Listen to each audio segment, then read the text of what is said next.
Study hacks, paano labanan ang antok habang nag-aaral? Kilala niyo ba yung feeling na tambak ang assignments o lessons tapos inaantok ka pa? Kahit masigurong may kape sa tabi, lumalagok na, pero parang mas nakakagusto pang matulog.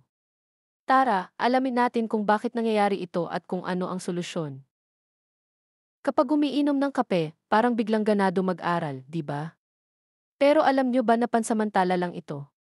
Kapag napagod ang utak at katawan, kahit gaano karami ang kape, babalik ang antok dahil kulang ka na talaga sa pahinga.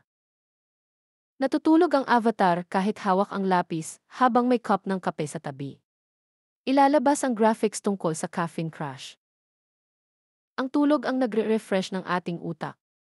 Kapag kulang ito, bumabagal ang pag-unawa at memorya. Kaya hindi lang sikap sa pag-aaral ang sagot, kundi balance rin sa pahinga.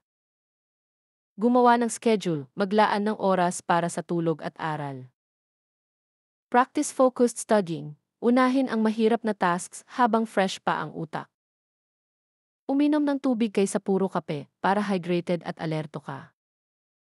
Huwag hayaang tambak na gawain ang magdala ng stress. Pahinga muna kung kinakailangan, planuhin ang iyong oras, at piliin ang mga healthy na habits tutulong sa pag-aaral.